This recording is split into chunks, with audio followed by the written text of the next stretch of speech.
ஓம் சாய்ராம். நல்லது நினைப்போம், நல்லது நடக்கும். ஸ்ரீ சாய்நாத ஸ்தவன மஞ்சரி. ஸ்ரீ கணேசாய நமக.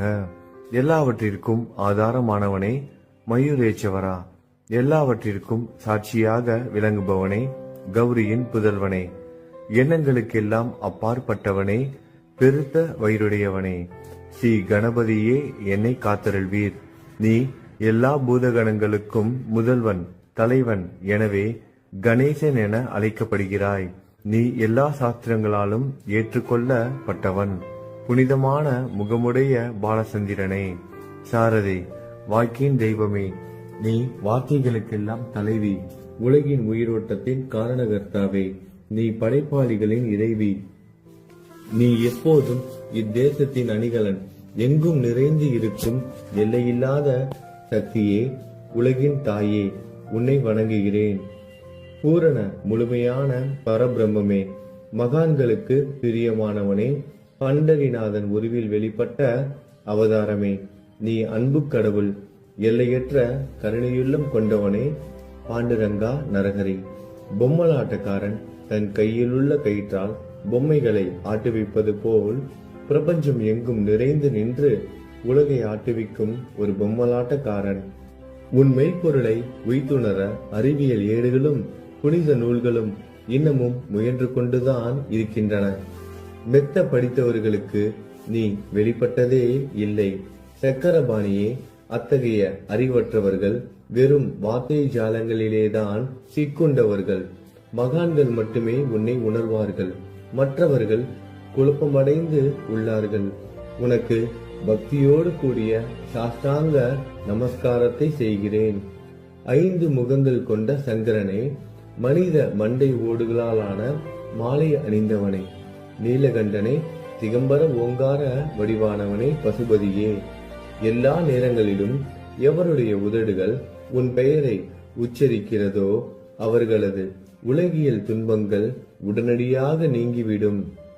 ஜடாமுடியை தரித்த சிவனே, உன் நாமத்தின் சக்தி அத்தகையது. உன் பாதங்களை வணங்கி நான் சாயு புகழை கூறும் இந்த துதியை எழுதுகிறேன். இந்த அருள்பணி முழுமையடைய எனக்கு அருள்வாயாக. நீலகண்டா, ஆலகால விஷமுண்ட சிவனே, இப்போது அத்திரி மகரிஷியின் முதல்வரான தத்தாத்திரேயரையும் குலதெய்வமான இந்திரனையும் துக்காராமையும் எல்லா ஞானிகளையும் பக்தர்களையும் பணிகிறேன். சாய்நாதா, உனக்கு வெற்றி கிட்டட்டும்.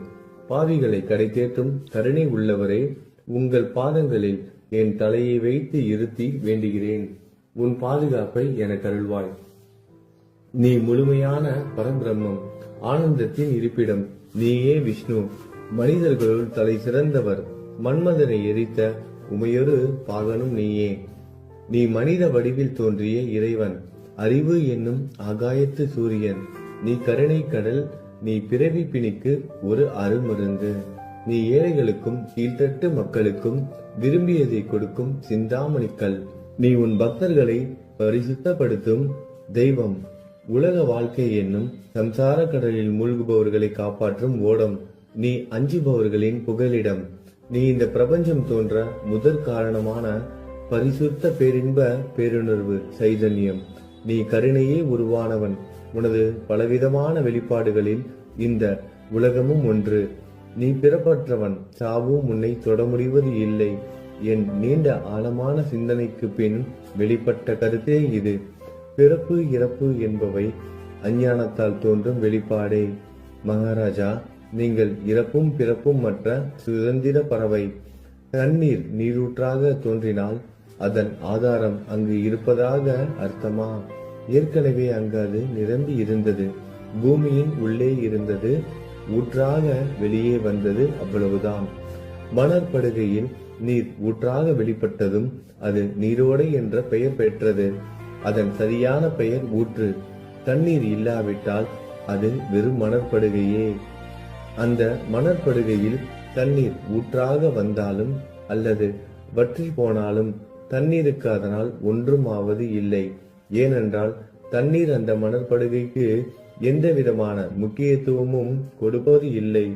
ஆனால் அறியாமையால் மணற்படுகையோ நீர் நிரம்பி இருந்தால் அது பெருமைப்பட்டு கொள்கிறது. ஆகையால் நீர் வற்றியவுடனே அது மிகவும் மனவருத்தம் அடைகிறது. இந்த மனித உடலும் ஒரு விதத்தில் அந்த மணற்படுகை போன்றதே. புனித பேரின்ப நிலையை அந்த நீரூற்றின் தூய தண்ணீருக்கு ஒப்பிடலாம். இம்மாதிரி எண்ணற்ற மணற்படுகைகளை மனித உடல்கள் இருந்த போதிலும் அவற்றில் உள்ள நீர் பேருணர்வு எனப்படும் சைதன்யம் மட்டும் மாறுபடுவதே இல்லை. கருணை உள்ளவரே, நான் உங்களை ஆதியும் அந்தமும் இல்லாதவன் பிறப்பற்றவர் என கூறுவேன். அறியாமை என்னும் மலையை உடைக்க உதவும் இந்திரனின் கையில் இருக்கும் வஜ்ர ஆயுதம். இதுவரை இந்த பூமியில் எத்தனையோ எண்ணற்ற உயிரினங்கள் தோன்றி உள்ளன, இப்போதும் தோன்றிக் கொண்டுதான் இருக்கின்றன. வருங்காலத்தில் மேலும் எண்ணற்ற உருவங்கள் தோன்றதான் போகின்றன. அந்த ஒவ்வொரு தோற்றத்திற்கும் ஒரு தனி உருவமும் பெயரும் கிடைக்கும். இந்த உயிர்கள் ஒவ்வொன்றும் பெயராலும் தோற்றத்தாலும் மட்டுமே இவ்வுலகில் அடையாளம் காட்டப்படுகிறது. ஆகையால் அந்த சுத்த பேருணர்வு நிலையை நீ நான் என்று பிரித்து காட்டுவது சரியல்ல. ஏனென்றால் எது இரண்டாக தோன்ற முடியாதோ அதுவே உண்மையில் பரிசுத்த பேரின்ப பேருணர்வு சைதன்யம் எனப்படும். அது ஒன்றே அனைவரின் உள்ளும் ஆத்மா என்ற பெயரில் உள்ளது. மேலும் உண்மையை சொல்வதானால் அந்த ஒரே ஒரு சுத்த பேரின்ப பேருணர்வு நிலைதான் உலகம் முழுவதும் வியாபித்து இருக்கிறது. அப்படி இருக்கையில் நீ நான் என்ற வேற்றுமைகள் எவ்வாறு இருக்க முடியும்? நீருண்ட மேகத்தில் உள்ள நீரின் தன்மை உலகெங்கிலும் ஒன்றே. ஆனால் அது பூமியை அடைந்ததும் வெவ்வேறு தோற்றங்களை நதி, ஏரி, ஊற்று ஏற்கின்றன. கோதாவரி மணற்படுகையில் விழும் நீர் கோதாவரி நதி என்றழைக்கப்படும். அதே சமயம் கிணறு ஒன்றில் விழும் நீருக்கு அந்த சிறப்பு தகுதி கிடைப்பது இல்லை. கோதாவரி நதி மிகவும் புனிதமானது. நீங்கள் அதில் உள்ள நீரை போன்றவர். நாங்கள் குளம், குட்டை, சகதியில் உள்ள நீர் போன்றவர்கள். நம் இருவருக்கும் இடையே உள்ள வித்தியாசம் இதுதான். உங்கள் வாழ்வின் குறிக்கோளை அடைவதற்கு நாங்கள் உங்களிடம் வர வேண்டும். கூப்பிய கரங்களுடன் சரணடைய வேண்டும். ஏனென்றால் நீங்கள் ஒருவரை புனிதத்தின் உறைவிடம். புனிதமடைந்த கோதாவரி நதி மணற்பரப்பில் மழை நீர் பாயத் தொடங்கும் பொழுது அந்த நீர் புனித தன்மையை அடையும். அதை வெறும் தண்ணீராக மட்டும் கருதினால் அந்த தண்ணீர் தான் எல்லா இடங்களிலும் இருக்கிறது. கோதாவரி நதி தீரம் முழுவதும் புனிதமாக கருதப்பட்டது. பூமியின் அந்த மணற்பகுதி அதன் புனித தன்மையை நிர்ணயம் செய்கிறது. தான் பழகும் மக்களின் தன்மைக்கேற்ப மக்கள் குணம் மாறுபடுகிறது. புனித ஆத்மாக்களின் சிறுகையால் அவர்களுடன் சேருபவர்களின் ஆத்மா ஒளிவிட தொடங்குகிறது. இல்லாவிட்டால் அது மாசுபட்டே இருக்கும்.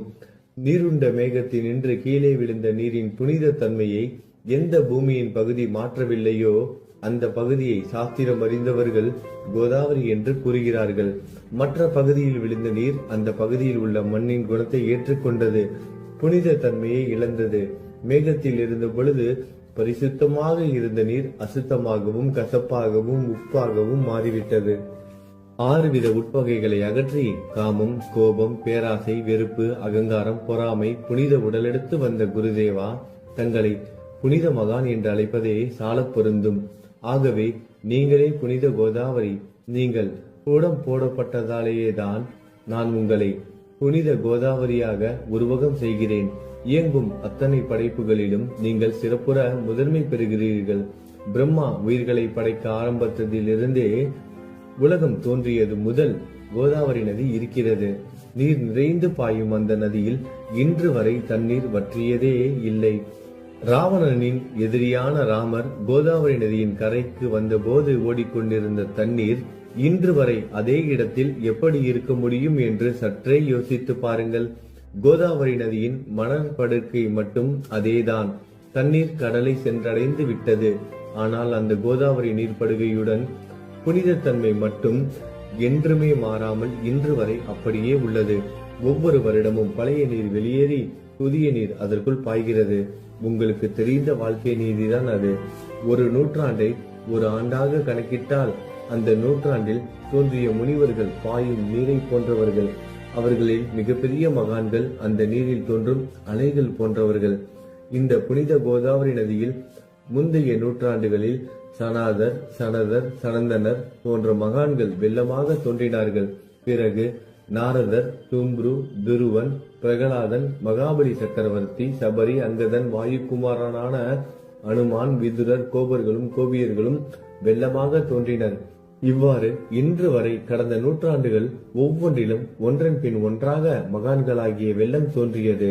அவற்றை எல்லாம் என்னால் ஞாபகப்படுத்தி கூற முடியவில்லை. சாய்நாதா, இந்த நூற்றாண்டில் 19ஆம் நூற்றாண்டு புனித கோதாவரி நதியில் சந்தேகத்திற்கு இடமில்லாமல் நீங்கள் வெள்ளமாக பாய்ந்தீர்கள்.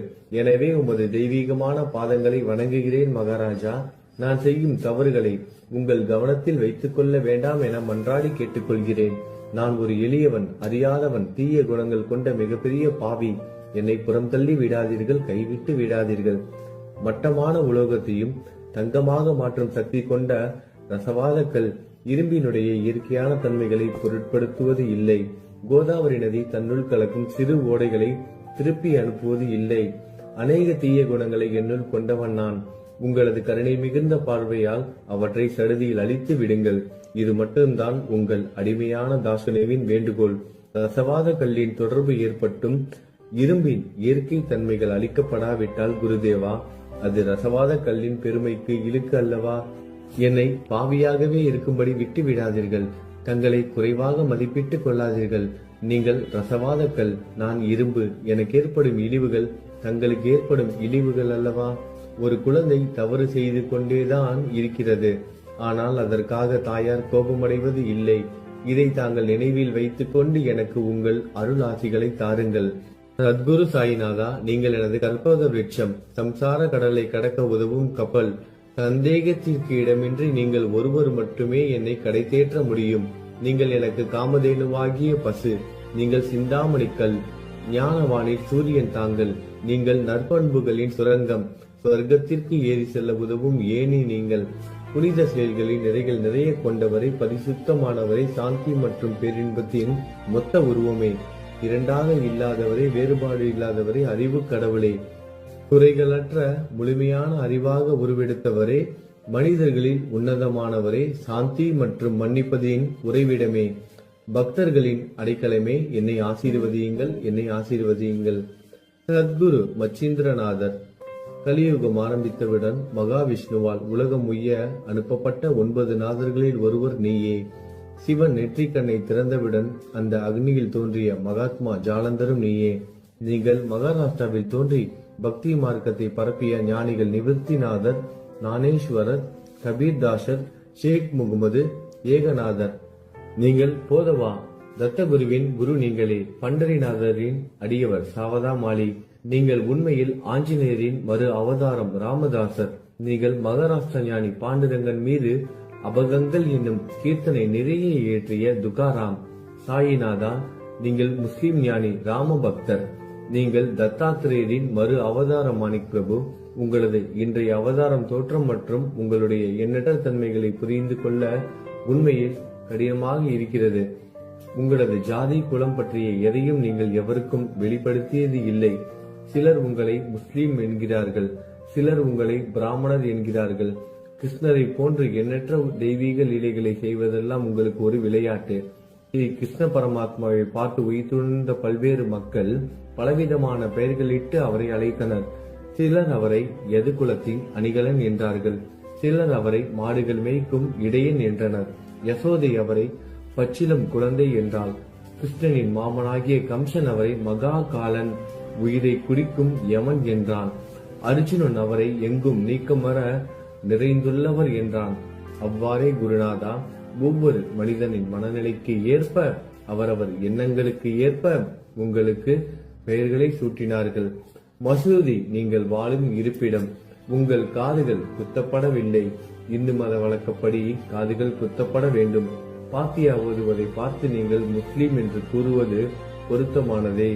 கருணாமூர்த்தியே, அதேபோல் நீங்கள் அக்னியை வழிபடுவதை பார்த்து நீங்கள் ஒரு இந்து என்று முடிவு செய்யப்பட்டது. இந்த வெளிப்புற வித்தியாசங்களை வீண் விவாதம் செய்யும் எண்ணம் கொண்டவர்களே விரும்புவார்கள். உண்மையான ஞானத்தில் ஆர்வம் கொண்டவர்கள் இந்த வெளிப்புற வேறுபாடுகளுக்கு முக்கியத்துவம் தரமாட்டார்கள். நீங்கள் பிரம்மத்தின் நிலையில் இருக்கிறீர்கள். ஜாதி குலம் போன்றவை உங்களுக்கு முக்கியமில்லை. நீங்கள் எல்லோருக்கும் மேலான உயர்ந்த குருவாகவும் இந்த பிரபஞ்சத்தை படைத்தவராகவும் இருக்கிறீர்கள். முஸ்லிம் இந்துக்களுக்கிடையே பகைமை உணர்வு ஏற்பட்டதால் அவர்களுக்கிடையே இணக்கமான உறவையும் ஒற்றுமையையும் ஏற்படுத்துவதற்காகவே நீங்கள் மசூதியில் அமர்ந்து அக்னி வழிபாட்டை நடத்தி உங்கள் லீலைகளை பக்தர்களுக்கு காட்டினீர்கள். நீங்கள் ஜாதி மதங்களுக்கு அப்பாற்பட்டவர். நீங்கள் பிரம்மமே, உண்மையில் அதுவே நீங்கள் உண்மையில் எண்ணங்களுக்கும் அப்பாற்பட்டவர். உங்களை பற்றிய வாத பிரதிவாதங்கள், ஊகங்கள், ஆதாரம் இல்லாத கருத்துக்கள் நடமாடும் இடத்தில் என் வார்த்தைகளுக்கு முக்கியத்துவம் எப்படி கிடைக்கும்? ஆனால் உங்களை பார்க்கும் பொழுது என்னால் மௌனமாக இருக்க முடியவில்லை. வார்த்தைகளால் போற்றுதலே உலக வழக்கில் உள்ள ஒரே வழக்கம். ஆகையினால் உங்கள் அருளாசியுடன் வார்த்தைகளால் எப்படியெல்லாம் போற்ற முடியுமோ அவ்வண்ணமே போற்றி புகழ்கிறேன். கடவுளின் நிலையை விட மகான்களின் நிலை வேறுபட்டு மிக உயர்ந்ததாகவும் இருக்கும். மகான்களின் அருகில் நான், எனது போன்ற எண்ணங்களுக்கு இடமே இல்லை. கடவுளை வெறுத்ததால் இரணியகசிபுவும் ராவணனும் கொல்லப்பட்டனர். மகான்கள் கைகளால் இத்தகைய துசம்பவங்கள் ஏற்பட்டதே இல்லை. அரசன் கோபிசந்தன் முனிவர் ஜாலந்தரை சாணக்குவியலுக்குள் புதைத்தான். ஆனால் அந்த நிலையிலும் அரசரின் அந்த செயலுக்காக அந்த முனிவர் வருத்தப்படவே இல்லை. அரசரின் அந்த செயலுக்கு நேர்மாறாக அந்த அரசனை சம்சார சூழலில் இருந்து விடுவித்து அவனை முக்தியடைய செய்தார். மகான்களின் சக்தி இப்படிப்பட்டதே. அவற்றை விவரித்து கூற முடியாது. மகான்கள் சூரியனை போன்றவர்கள். அவர்கள் கருணை ஒளிவிட்டு பிரகாசிக்க கூடியது. மகான்கள் சந்திரனை போல் இதயத்திற்கு ஆறுதல் கொடுப்பவர்கள். சந்திரனின் மென்மையான ஒளிக்கதிர்கள் போல் அவர்களது அருள் ஒளி வீசும். மகான்கள் இதமளிக்கும் கஸ்தூரி போன்றவர்கள். அவர்கள் அருள் அதன் நறுமணம் போன்றது. மகான்கள் சாறு நிரம்பிய கரும்பு போன்றவர்கள். அவர்களின் அருள் அந்த கரும்பு சாற்றினை போல் இனிப்பானது. நிச்சயமாக மகான்கள் நல்லவர்களிடமும் தீயவர்களிடமும் ஒரே விதமாக நடந்து கொள்கின்றனர். அதற்கும் மேலாக பாவிகளிடம் அவர்கள் காட்டும் அன்பு அளவிட முடியாதது. கோதாவரி நதியில் அழுக்கடைந்த துணிகளை சுத்தம் செய்யப்பட வேண்டி வருகின்றன. சுத்தமான துணிகள் கோதாவரி நதி நின்று வெகு தூரத்தில் பெட்டியிலேயே தங்கிவிடுகின்றன. பெட்டியில் வைக்கப்பட்டிருந்த அந்த துணியும் ஒரே ஒரு முறை கோதாவரி மணற்படுகைக்கு நன்றாக துவைப்பதற்காக வந்ததுதான். இந்த ஊமையில் பெட்டிதான் வைகுண்டம், நீங்களே கோதாவரி. கோதாவரி நதிக்கரையே நம்பிக்கை. எல்லா உயிரினங்களும் துணிகள். 6 விதமான மன விகாரங்களே அவற்றை பற்றியுள்ள அழுக்கு. அவை காமம், கோபம், கஞ்சுத்தனம், மதம், பொறாமை, மோகம் என்பவையே. தங்கள் பாதார விந்தங்களை வணங்குவதை கோதாவரியில் செய்யப்படும் புனித குளியல் எல்லா பாவங்களையும் மன அழுக்குகள் போக்கி சமத்தரே எங்களை சுத்தப்படுத்தும். சம்சார வாழ்க்கையில் உழலும் மக்களாகிய நாங்கள் மேலும் மேலும் பாவம் செய்கிறவர்களாக இருக்கிறோம். எனவே மகான்களின் தரிசனம் பெறுவதற்கு நாங்கள் தகுதியுடையவர்கள் ஆகிறோம். கோதாவரி நதியில் தண்ணீர் நிரம்பி உள்ளது. படித்துறையில் துவைப்பதற்காக துணிகள் வருகின்றன. அவை துவைக்கப்பட்டு சுத்தப்படுத்தப்படாவிட்டால் அது கோதாவரி நதிக்கல்லவா இழுக்கை தேடி தரும். நீங்கள் அடர்ந்த இலைகளுடன் கூடிய நிழலையும் குளிர்ச்சியையும் தரும் மரம். உண்மையில் நாங்கள் வழிபோக்கர்கள். எங்களை 3 வித துக்கங்கள், இயற்கை இடர்பாடுகளால் வரும் துன்பங்கள், நமது உடலுக்கு வரும் நோய் நொடிகள், அஞ்ஞானத்தால் நிரம்பிவிடும் பாவ மூட்டை எனப்படுவையில் சுட்டரிக்கின்றன. கருணாமூர்த்தியே, அந்த சுட்டரிக்கும் 3 வித தாபங்களின் வெப்பத்திலிருந்து எங்களை காப்பாற்றும். தங்கள் அன்பு மிகுந்த கருணை என்னும் குளிர் நிழல் இந்த சம்சாரம் என்னும் வாழ்க்கை கடலை கடக்க உதவும் தன்மை கொண்டது. மரத்தின் அடியில் அமர்ந்தும் ஒருவன் சூரியனின் சுட்டரிக்கும் வெப்பத்தை உணர்ந்தால் அந்த மரத்தை நிழல் தரும் மரம் என்று கூற முடியுமா? பாருங்கள், உங்கள் அருளின்றி இந்த உலகில் நல்லது என்பது ஏற்படுவது இல்லை.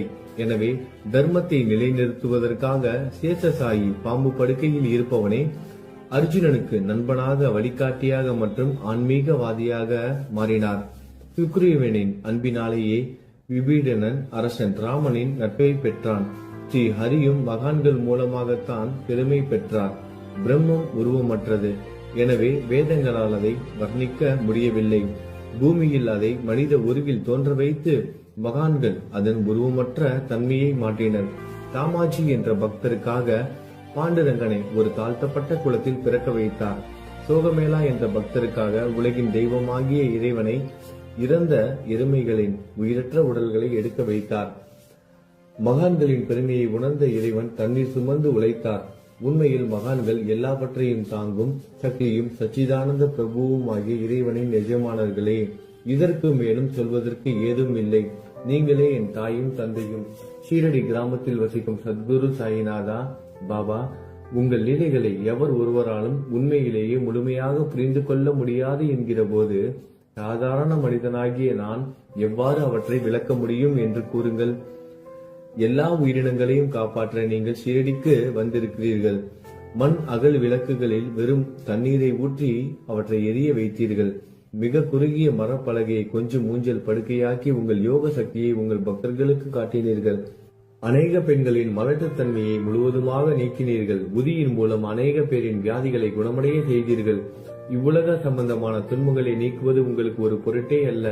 யானை ஒன்று எறும்பை சுமையாக கருதுமா? குருராயா, இப்பொழுது இந்த எளியவன் பால் கருணை காட்டுங்கள். உங்கள் பாதங்களில் சரணடைந்து விட்டேன். என்னை திருப்பி அனுப்பி புறம் தள்ளி விடாதீர்கள். மகாராஜ், நீங்கள் அரசர்களுக்கெல்லாம் அரசன். நீங்கள் குபேரனை விட செல்வம் அடைந்தவர். நிச்சயமாக தன்னிகரற்ற வைத்தியர். உங்களை விட மேலானவர் எவரும் இல்லை. மற்ற கடவுள்களை வணங்குவதற்கு தனித்தனியாக பூஜை பொருட்களும் வழிபாட்டு முறைகளும் உள்ளன. ஆனால் உங்களை வணங்குவதற்கு தகுதியான பொருட்களே இந்த உலகில் இல்லை. சூரியனின் ராஜ்யத்தில் தீபாவளி பண்டிகையை கொண்டாடுவது என்றால் எவ்விதமான பொருட்களை கொண்டு அதை கொண்டாடுவோம்? சமுத்திரத்தின் தாகத்தை தணிக்க பூமியில் போதுமான தண்ணீர் கிடைக்காது. நெருப்பை சூடாக்குவதற்கு எங்கிருந்து அக்னியை கொண்டு வருவது? ஸ்ரீ சமர்த்த குருராயா, பூஜை செய்ய உதவும் பொருட்கள் யாவற்றிலும் இருப்பது உன் ஆத்மாவே. ஆரம்பம் முதலே அவை உன் ஒரு பகுதியே. மேலே கூறப்பட்டவை எல்லாம் தத்துவார்த்த ரீதியில் கூறப்பட்டவையே. எனக்கு ஏற்பட்ட அடிப்படையில் கூறப்பட்டவை அல்ல. அனுபவங்கள் இன்றி கூறப்படும் வார்த்தை ஜாலங்கள் வீணே. சம்பிரதாய சடங்குகளின்படி உங்களுக்கு பூஜை செய்ய வேண்டும் என்றால் அதனை செய்வதற்கு தேவையான பூஜை சாமான்கள் என்னிடத்தில் இல்லை என் குருநாதா. கருணையுடையவரை, அடிக்கடி என் கற்பனை திறனின் அடிப்படையில் உங்களுக்கு நான் வழிபாடு செய்கிறேன். அந்த வழிபாட்டை இந்த அடிமையிடமிருந்து ஏற்றுக்கொள்ளுங்கள். இப்போது என் அன்பு கண்ணீரால் உங்கள் கால்களை கழுவுகிறேன். உண்மையான பக்தி என்னும் சந்தனத்தை அரைத்து தாந்தாக்கி உமக்கு இடுகிறேன். அழகிய வார்த்தைகளால் எழுதப்பட்ட இந்த துதி என்னும் கம்னியை உமக்கு அணிவிக்கிறேன். இந்த புகழ் மாலையை உங்கள் கழுத்தை சுற்றி அணிவிக்கிறேன். என் கெட்ட குணங்களை தூபமாக்கி உமக்கு முன் எரிய விடுகிறேன். தீய குணங்களின் கூட்டு பொருளே ஆனாலும் அது எரியும் போது அதிலிருந்து தீய வாசனை எழுவது இல்லை. சத்குருவுக்கு முன்பு இல்லாமல் வேறு எங்காவது இந்த தூபம் எரிய விடப்பட்டால் அங்கெல்லாம் அந்த தூபத்தின் நிலை கீழே கொடுத்த மாதிரி ஆகும். அதாவது சாம்பிராணியை நெருப்பில் போட்டவுடன் அது பொசுங்கி அதில் உள்ள நல்ல மனம் என்ற நற்குணம் அதை விட்டு மறைந்து போகிறது. சத்குருவே, உமக்கு முன் அதை எரிய விட்டால் இதற்கு மாறாக நிகழ்கிறது. தீய தன்மைகள், அழுக்குகள் அக்னியில் எரிந்து விடுகின்றன. உலகம் பார்த்து சந்தோஷப்படும் வகையில் அதன் நற்குணம் அதிலேயே தங்கிவிடும். மனதில் உள்ள தீய குணங்கள் யாவும் எரிந்த பிறகு மனம் மாசற்றதாகிறது. கங்கையில் உள்ள மாசுக்கள் நீங்கியவுடன் கங்கை புனிதமடைகிறது. மாயை, மோகம் என்ற தீபத்தை உமக்கு ஏற்றி காட்டுகிறேன். அதன் மூலம் என் மனம் வைராக்கியத்தை அடைய அருள் செய்வீராக. குருராயா, பரிசுத்தமான நம்பிக்கை என்ற சிம்மாசனத்தை நீங்கள் என்னுள் அமர்வதற்கு ஆசனமாக உமக்கு தருகிறேன். அதை பெற்றுக்கொண்டு எனது பக்தி என்ற நைவேத்தியத்தை ஏற்றுக்கொள்ளுங்கள். பக்தி என்ற நைவேத்தியத்தை ஏற்றுக்கொண்டு அதன் சாரத்தை எனக்கு கொடுப்பீராக. ஏனெனில் நான் உமது பால்குடி மாறாத பச்சிலம் குழந்தை. உங்கள் அருட்பாலில் எனக்கு உரிமை உண்டு. எனது மனதையே உமக்கு தட்சணையாக கொடுக்கிறேன். ஆகையால் நான் செய்யும் காரியங்கள் யாவற்றிலும் நான் செய்பவன் என்று உரிமை கொண்டாட முடியாது.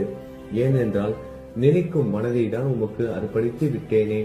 இப்பொழுது பணிவுடன் கூடிய பிரார்த்தனையோடு உங்களை சாஷ்டாங்கமாக நமஸ்காரம் செய்கிறேன். தெய்வீக சாயிநாதா, தயவு செய்து நீங்கள் அதை ஏற்றுக்கொள்ளுங்கள். 8 பிரார்த்தனைகள்.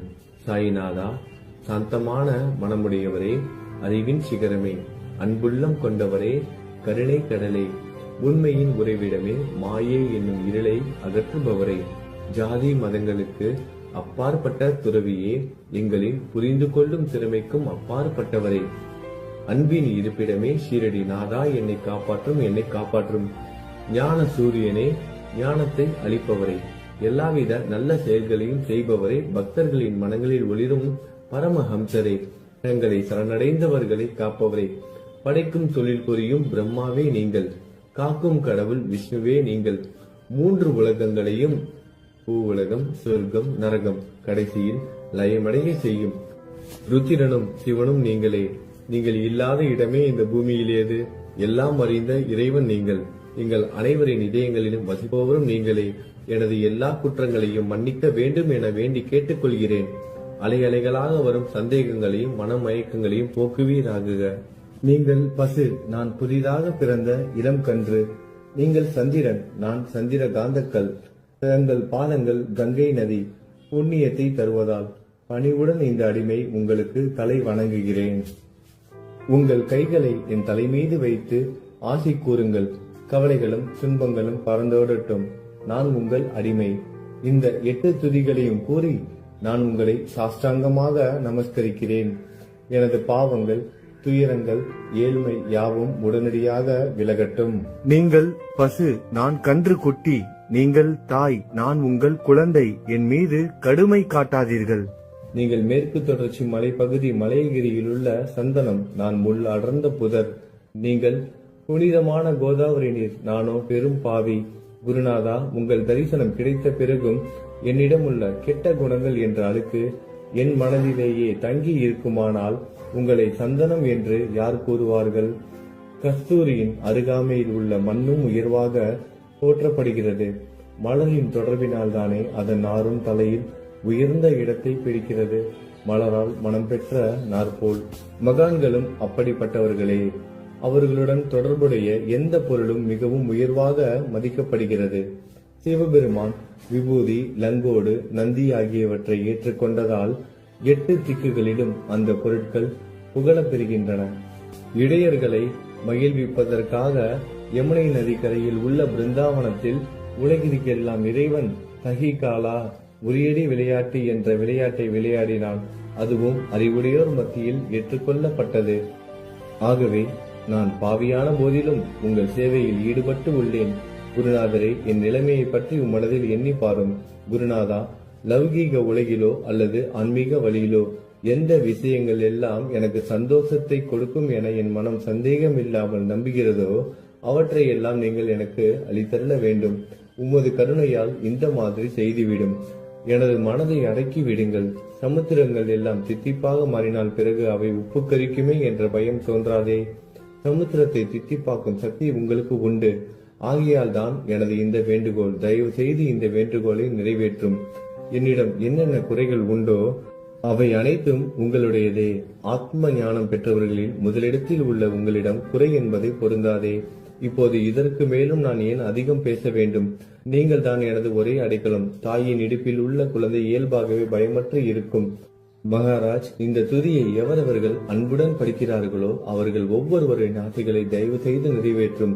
இந்த துதியை படிப்பவர்களின் 3 வித தாபங்களையும், இயற்கை இடர்பாடுகளில் வரும் துன்பங்கள், நமது உடலுக்கு வரும் நோய் நொடிகள், அஞ்ஞானத்தால் நிரம்பிவிடும் பாவம் மூட்டை 1 ஆண்டிற்குள் விலகிவிடும் என்பதை இந்த துதிக்கு உங்களது ஆசையாக என்றென்றும் நிரந்தரமாக இருக்கட்டும்.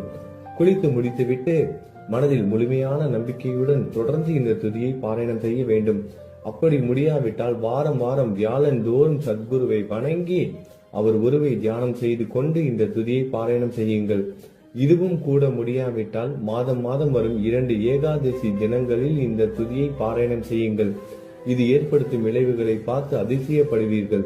குருமூர்த்தியான சாயிநாதர் இந்த துதியை பாராயணம் செய்பவர்களுக்கு இவ்வுலகியல் ஆசைகளை முழுமையாக உடனடியாக நிறைவேற்றுவார். இந்த துதியை திரும்ப திரும்ப பாராயணம் செய்வதால் முட்டாள்கள் கூர்மையான புத்தியை அடைவார்கள். யாராவது வாழ்நாளாவது குறைவானதாக இருப்பின் இந்த துதியை அவர்கள் படிப்பதால் 100 ஆண்டு காலம் வாழ்வார்கள். இந்த துதியை தொடர்ந்து பாராயணம் செய்து வந்தால், செல்வம் குறைவாக இருந்தால், ஏழையாக இருந்தால், செல்வத்தின் அதிபதி குபேரன் அவர்கள் வீட்டிற்கு வந்து தங்கி அவர்களுக்கு ஏவல் புரிவான். இது சத்தியம், இது சத்தியம், இது சத்தியம் என 3 முறை கூறுகிறேன். குழந்தை செல்வம் இல்லாதவர்கள் இந்த துதியை தொடர்ந்து படித்து வந்தால் குழந்தை செல்வம் பெறுவர். இந்த துதியை படிப்பவர்களின் வியாதிகள் எல்லா பக்கங்களிலும் பறந்தோடிவிடும். வியாதியை நின்று குணம் கிடைக்கும். இந்த துதியை திரும்ப திரும்ப படிப்பதால் பயம் மற்றும் கவலை மறைந்து போகும். மதிப்பும் மரியாதையும் கிடைக்கும். அழிவற்ற பிரம்மத்தை உணர்வார்கள். பிரம்ம ஞானம் கிட்டும். அறிவுடையோரே, இந்த துதியின் மீது உங்கள் இதயங்களில் முழுமையான நம்பிக்கை வையுங்கள். சந்தேகங்கள், நம்பிக்கையின்மை, தவறான எண்ணங்கள் ஆகியவற்றிற்கு கொஞ்சம் கூட மனதில் இடம் கொடுக்காதீர்கள். சீரடிக்கு புனித பயணம் மேற்கொள்ளுங்கள். பாபாவின் தாமரை பாதங்களை மனதில் நிறுத்துங்கள். அவர் அனாதைகளின் உறவினர், பக்தர்களின் விருப்பங்களை நிறைவேற்றும் கற்பகத்தரு. பாபாவால் உணர்வூட்டப்பட்டு இந்த துதியை நான் இயற்றினேன். இல்லாவிட்டால் எவ்விதமான முக்கியத்துவமும் இல்லாத என்னால் இந்த துதியை எவ்வாறு எழுத முடியும்? சக ஆண்டு 1840, ஆங்கில ஆண்டு 1918 புரட்டாசி மாதம் வளர்பிறையில் விநாயகர் சதுர்த்தி என்று திங்கட்கிழமை 2வது யாமத்தில் சூரிய உதயத்திற்கு முன் இந்த பாமாலை நிறைவு செய்யப்பட்டது.